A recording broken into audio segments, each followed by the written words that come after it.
The Ashcroft family's monthly dinners were less about food and more about financial peacocking. This evening, in the sprawling estate outside Napa Valley, promised to be especially unbearable.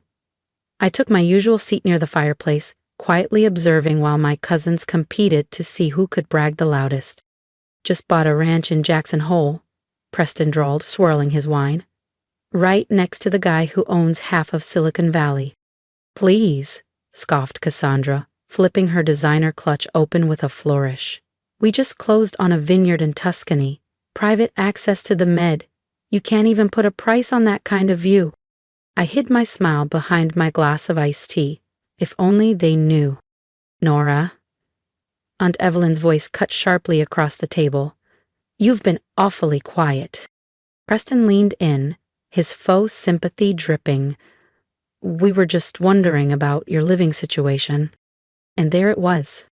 "What about it?" I replied, setting down my glass. "Thith cramped duplex in Portland," he said. "Still renting, right?" "The one on Alder Street?" Cassandra added, feigning surprise. "Didn't know people our age still rented." I nearly laughed. The Alder Street complex was my company's first commercial acquisition, under West Pine Holdings. To them, I was a struggling tenant. In reality, I was the owner. "I liked the space," I said evenly.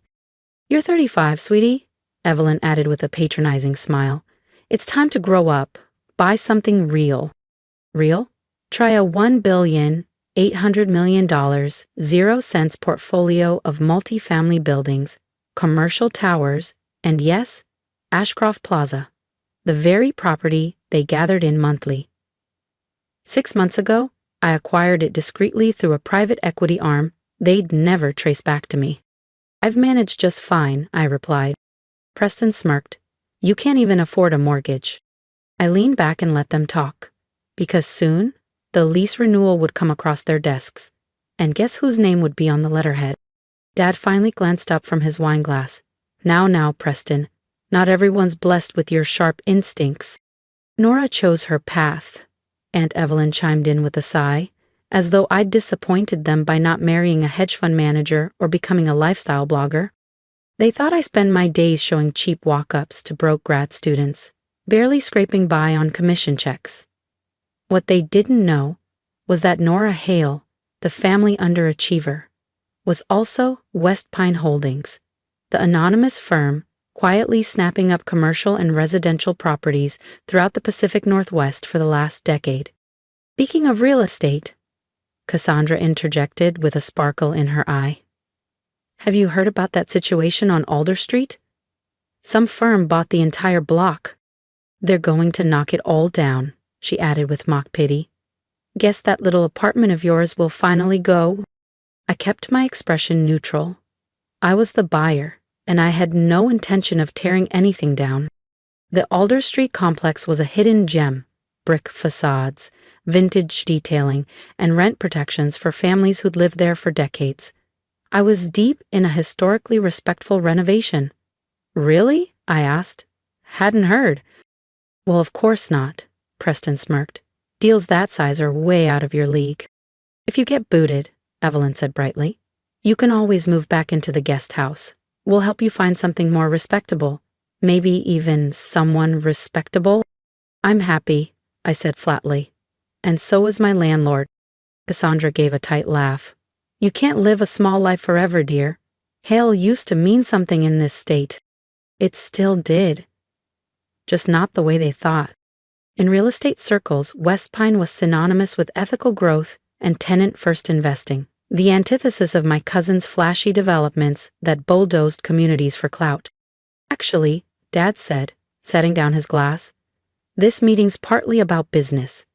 The board's worried about the new owner of Ashcroft Plaza." I tilted my head. "Oh, West Pine Holdings bought a majority stake 6 months ago," he said. "No one knows who they are. Possibly a foreign investor." Preston nodded. "Has to be. These tycoons love legacy properties." If only they knew that their feared mystery investor was sitting right here, in a thrifted cardigan and scuffed boots.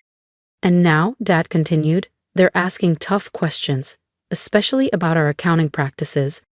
Creative accounting, like the way Preston borrowed from the building fund to finance his Jackson Hole retreat, or how Cassandra labeled her luxury handbags as client engagement expenses. I am sure it's nothing serious, Aunt Evelyn said, her pearls twitching with unease. The Hale name still means something. That's just it, Dad cut in. This Westbine person doesn't seem impressed by names. They've ordered a full audit. I watched the shift ripple across their faces. Panic, tightly veiled behind designer smiles. An audit would uncover more than just questionable expenses. It would crack their whole game wide open. Maybe Nora could help, Cassandra said suddenly, her tone sugary. She works in real estate, doesn't she? Maybe she knows someone at the management company. They all turned to me at once. Just like that, I was no longer an embarrassment. I was potentially useful. I mostly work with smaller residential clients, I said smoothly. Nothing on the scale of Ashcroft Plaza. For God's sake, Preston snapped, you can't even help your own family? Mom gave him a warning glance, but her silence said enough. Even Dad was back to scrolling, uninterested in defending me. They had no idea how helpful I was about to be. Just not in the way they hoped. Tomorrow morning, Westpine Holdings would release a public statement. Effective immediately, Ashcroft Plaza would undergo major operational reform. No more shadow budgets, no more nepotistic contracts, no more charging the building like it was a family credit card. I glanced around the penthouse. Artwork bought with maintenance funds, couches triple their listed price, fixtures installed by Cassandra's husband's firm with bloated invoices. Anyway, I said, rising and brushing off my jeans, some of us have early mornings. Cassandra smirked. Off to show more rent-controlled studios? I slung my worn leather bag over my shoulder. Inside, the board briefing, legal filings, and renovation proposals worth more than anything in this room. Oh, Nora, Aunt Evelyn called sweetly. Next time, maybe dress more like a Hale. Appearances matter. I smiled. Don't worry, I said. Tomorrow I'll look exactly like the Hales expect. They just didn't realize I was already the one running the show. If you've been quietly rooting for Nora all along, don't miss what happens when the boardroom doors open. Subscribe to the channel so you're the first to see how the family reacts when they realize the nobody they dismissed now holds the keys to everything. The next morning, I stood in my real office. An entire penthouse floor overlooking downtown Portland, and prepared for the moment I'd planned for over a year. My assistant Layla walked in briskly, setting a cappuccino beside my laptop. The Ashcroft Plaza board is already seated, she said. Your family got here early, trying to charm the independent members. I smirked, imagining Preston and Cassandra working the room in desperation. Audit packets? All printed and distributed. The forensic team uncovered even more than expected. She paused. Are you sure you want to go through with this? Once they know, there's no turning back. They need to learn, I said quietly, that legacy isn't a license to abuse power. I turned to the glass, catching my reflection. Gone were the jeans and cardigan. Today I wore a deep navy Altuzarra suit. Sharp lines, soft strength. The kind of look Aunt Evelyn used to dream I'd wear to meet a husband. Instead, I'd wear it to dismantle their house of cards. The ownership announcement goes live in 20 minutes, Layla added. Once it hits, you'll be unmasked. Then let's begin, I said, picking up my briefcase. The Ashcroft Plaza boardroom hushed as I entered.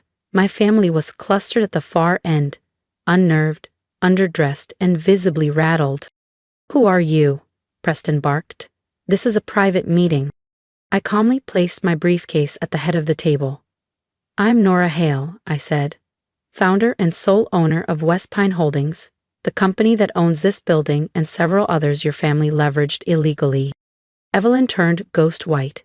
Cassandra's lips parted, but no sound came. My father's hands tightened on his pen. Nora? He breathed. I nodded.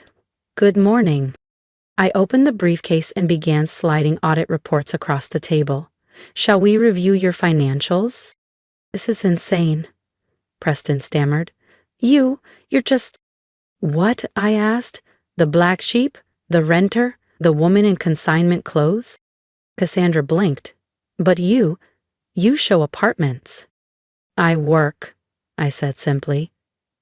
And I built something real, with integrity. Not illusion.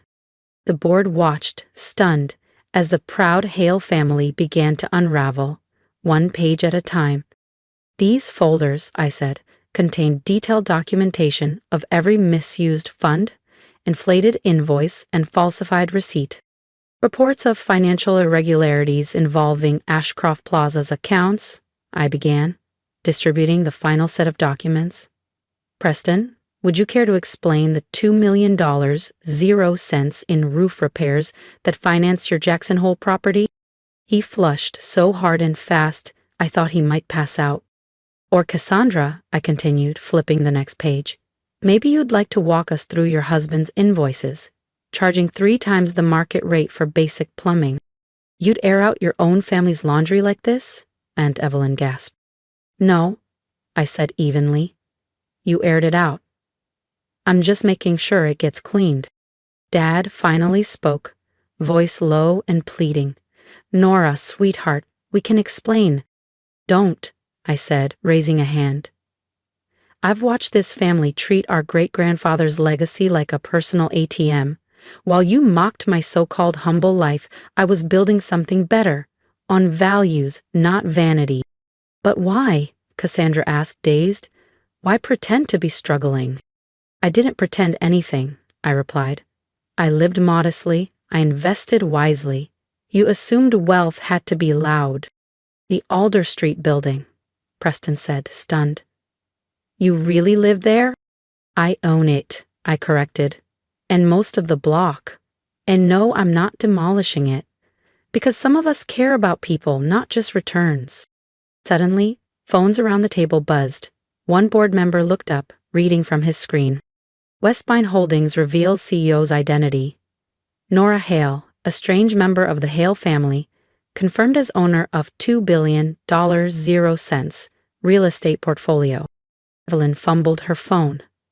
Ranked among top ethical developers, she muttered. Historic preservation. Tenant protections. This will ruin us, Cassandra whispered, pale. No, I said firmly. This will save you, from yourselves. Effective today, Ashcroft Plaza will operate transparently. No more shell games, no more sweetheart contracts. And if we don't comply? Preston tried to sound bold, but his voice trembled. I smiled. Then I'll pass these reports to the authorities. I'm sure the IRS would find them enlightening. Silence thickened. What do you want? Dad finally asked. I want you to remember what the Hale name meant. Before all this. I met their eyes one by one. Great-grandfather built communities. Not just profit margins. I stood gathering my papers. You have a choice. Work with me to restore that legacy, I said evenly. Or find somewhere else to live. I hear there's some lovely rentals in Lake Oswego. I turned to leave. Nora, wait. Dad's voice stopped me just as I reached the door. I was wrong about you. Yes, I replied quietly. You were. The aftermath unfolded like something out of a business drama. The media couldn't get enough of the hidden heiress of Portland, who'd quietly built a real estate empire and dismantled her family's illusions in one board meeting. Aunt Evelyn resigned from 3 local boards, too ashamed to show her face. Cassandra's husband's firm folded within weeks of the audit release. But not all of it was bitter. Rested, finally facing actual consequences. Enrolled in a public university's real estate program, Cassandra began volunteering at a transitional housing shelter downtown. She told me later it gave her more purpose than her gallery openings ever had. And Dad? He asked to learn the business. Not as a father reclaiming control, but as a student. This time, he wanted to understand what I'd built. 6 months later, I was sitting in my Alder Street apartment, yes, I kept it, reviewing new quarterly reports. Ashcroft Plaza was thriving. Leases were stable, tenant satisfaction was up, and small retailers on the ground floor were turning healthy profits. A knock broke my focus. I opened the door to find my mother. She wore jeans and no makeup. It took me a moment to process the casualness. "I got your invitation," she said, holding it up. "The courtyard holiday party," I nodded. "It's not quite your scene." "No," she admitted, glancing around my modest space. "But I'm learning that maybe scene isn't everything." She picked up a photo, me at 23, beaming at my real estate license ceremony. "I never asked," she said. "Why this path?" "Because I wanted to build something real," I replied, "not just buy it and flaunt it." "And now," she murmured, "you control more than all of us." "I do," I nodded. "But control isn't the goal. Purpose is." She looked at me seriously. "Will you teach me?" "Come tonight," I said. "Meet the families who've lived here for decades. Listen, that's where legacy begins." Later, I stood by my window, watching lights twinkle across Portland, the city I'd quietly made mine. Ashcroft Plaza glowed in the distance, no longer a monument to greed, but a symbol of restoration. Below me, the Alder Street building buzzed with quiet life. Its brickwork, original wood beams, and garden courtyards were preserved with care. My phone pinged with new messages: partnership offers, speaking invitations, acquisition deals. West Pine Holdings was in high demand now. But I kept my schedule humane, my routine grounded. Success, to me, wasn't about outshining my past. It was about building something that mattered, something that would last. Sometimes the person they pity becomes the one they must learn from. And sometimes the best kind of triumph doesn't roar, it endures. A week later, at the Alder Street holiday party, I stood by the garden fountain, watching my family acclimate to a world they once dismissed. Mom sat beside Mrs. Lopez, a tenant here for 38 years, listening with genuine interest. Preston helped string lights with Mr. Keller, our World War II veteran and longest-term resident. Cassandra laughed beside a table of kids icing sugar cookies. Slowly, they were learning. Real wealth isn't in what you can flaunt, it's in what you preserve, what you share, what you elevate. Dad joined me near the cocoa table. "You know," he said, "your great-grandfather believed buildings should shelter hearts, not just wallets." I nodded. I found his old ledgers, handwritten notes about protecting tenants. We forgot that.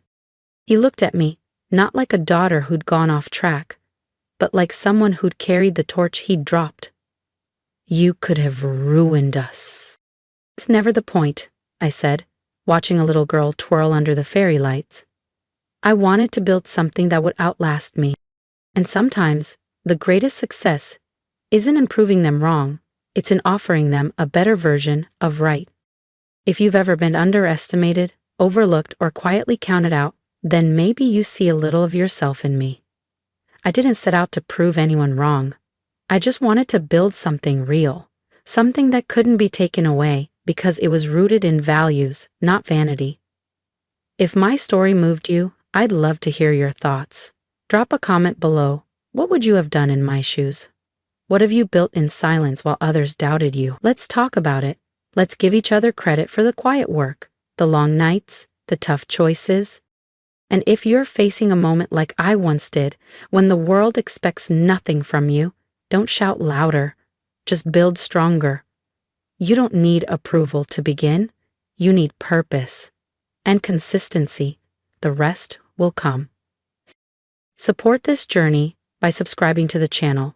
There are more stories ahead about resilience, redemption, and redefining success on your own terms.